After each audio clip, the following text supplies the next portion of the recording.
Ball Facts coming back at you again, and we gonna give you the facts.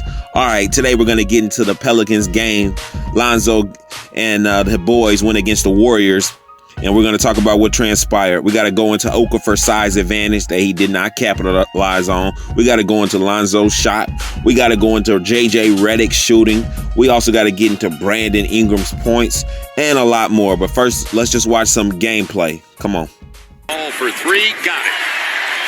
First points of the game. Keep this team and give this team a little bit of life. The thing you can't do is turn that basketball over. Poole, second chance opportunity and a 7-point lead once again for the Warriors. Now let's see, out of the timeout, Ingram got back in time. They look for Glenn Robinson the third. That was the first turnover for the Warriors. Ingram, nice pivot.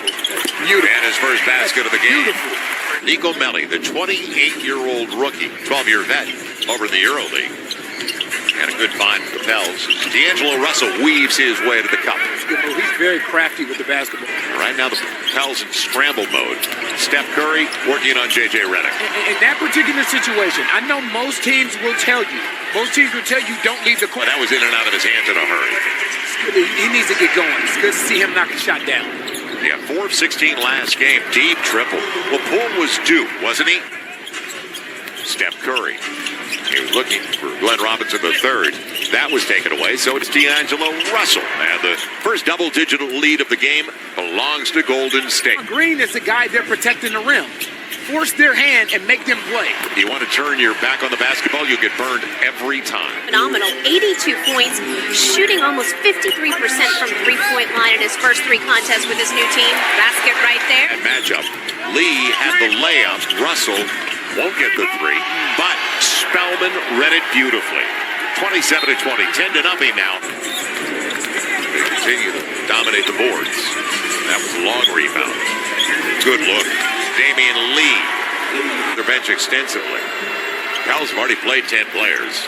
Jackson Hayes after it in a collision with a teammate. Again, every 50-50 your ball. legs are taken out from under you, though. Normally, as Steph Curry will fill it up, normally you get a whistle. It's Steph Curry with Draymond Green and with Klay Thompson. It'll be Ingram. And the Pels needed it. And that's when you can't be casual. Right. There's the pass. Good pass inside. Jackson Hayes from Brandon Ingram. And early offense. Now, it'll be, what a lead pass. Draymond Green. Man, Glenn Robinson the third. It'll be Draymond Green. Nobody accounted for him, and what a slam. How about that lob? Marquise Chris on the receiving end. 6 minutes to play. What can they get it down to if they can get it down? And Draymond Green going to the line. Jackson Hayes came over after he had already launched. He did. It's a good hesitation move by him. Nice move behind the back. Jahlil Okafor. Josh Hart for 3. Got it again. Free throw. On the trail, Brandon Ingram. He's got D'Angelo Russell if he can get closer to the basket. Lonzo Ball filling it up. So now 5 of his 6 attempts. Poole doesn't get it. And a break. It was almost perfectly timed by Robinson. Now, floor space. Jackson Hayes on the backdoor lob. Back to 11. Good look once again for George Poole. JJ Redick with Ingram spacing. Got the triple. Down to 8, and he's going to the line on the foul. But that's been the case for JJ over the first couple of games as well. Russell inside curls it home. Good move by D'Angelo. Back out. Steph Curry rolling to the rim and a perfect pass for Draymond Green. Now, why did it seem like the Warriors were executing the Pelicans playbook better than them? You know, they were passing the ball up the court so fast. They were inbounding the ball so quickly. And I know that's nothing new for the Warriors. They've been playing fast, but it seems even faster without Kevin Durant. You know, Steph had been shooting bad the first 2 games this season, but he went back to his old tricks this game. And their role players even did well. Look at the stat sheet.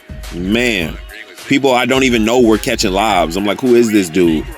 I hope Zion was sitting on the sideline thinking like, man, wait till I get in there. It's going to be trouble. This will not happen on the defense and offense. You know, the Warriors were making the Pelicans look like they didn't even belong in the NBA at some times. It was bad. But it's only because the Pelicans' energy just felt off to me. For most of the game. Their defense was lazy at times, I'm like, did y'all all just sit back and smoke a blunt before the game? There was just moments I'm like, man, get y'all head in the game. But, they had some good points on their defense because Lonzo and Brandon both got 2 steals. Lonzo is probably going to be the top 3 in steals this year, for real, for real. He'll be healthy, too, stay healthy the whole year. Allen talking about his ankles messed up. Man, he's fine. Anyway, man, I cannot believe Pelicans let Draymond Green get that crazy triple-double. Did you see that? And that leads me to Okafor. Look how big you are, Okafor. This dude, he should have been shooting over Draymond every time, backing him down, drawing a foul, or making the close shot. He's playing like a baby. The Warriors' weakness was their size this game, and the Pelicans didn't even exploit it. Like, take advantage where you have it. All the Warriors shot pretty good, too. They were getting all the 50-50 balls. A lot was going for them. But the Pelicans still didn't fight hard enough, in my opinion. And J.J. Redick missing almost all his shots, that was horrible. It didn't help them at all. The Pelicans will have good ball movement. They will swing it to J.J. And after he repeatedly missed, it was just deflating. Drained all the team momentum. They backed down the court looking sad. And J.J. Redick is too good to be shooting this bad. I don't know what's up with him. Y'all tell me in the comment section. Is he not getting the ball at the right time when he curls around the screen? I don't know.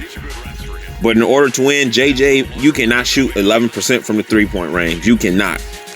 And Lonzo Ball's, his shooting was decent. And hey, his free throw percentage is still good. I know he didn't shoot a lot, but hey, at least he made 100%. And you can tell he's still working on his new form. Like, he sat down on the bench and he was still practicing it after he missed a shot. But I do like his confidence. I think Lonzo and Brandon Ingram need to run a more pick and roll action. Go into that when y'all are not running fast, and have one more player, doing a back cut for a potential lob. But getting some pick and roll, y'all would be devastating. Lonzo's pocket pass, eye vision, his court vision will be just work out in that scenario. But the Pelicans actually could have won if JJ was shooting like 40%. I like that young kid center they just drafted. The kid that got in with the hair. When he puts on some muscle, gets a little more comfortable. He'll be a problem in the league. I can just tell. And what can I say about Brandon Ingram? He got buckets. He did his job. He got buckets. He put his points on the board. I think Lonzo should be running downhill more. But without Zion and Jrue Holiday, who's really going to run with him? Those were like the main people able and willing and ready to run downhill with Lonzo, and they're not on the court. Jrue Holiday surgery, that's like, wow. And a lot of people say, Lonzo should change his game to more of a scorer and be more aggressive, assertive about getting his own points. Drive to the basket, use those hops, dunk on somebody.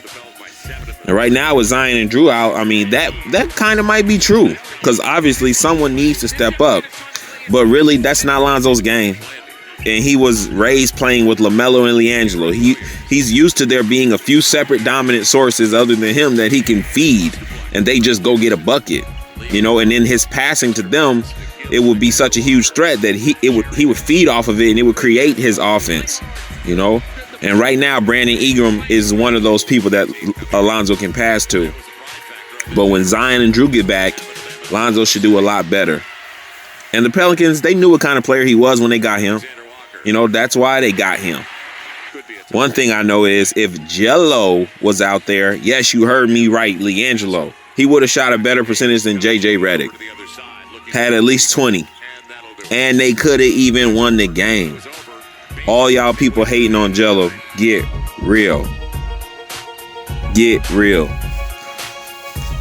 But anyway, the Pelicans lose again. They start the season 0-4. Do y'all think they can win without Zion and Jrue? Can they do that?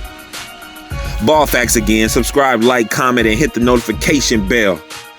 Peace.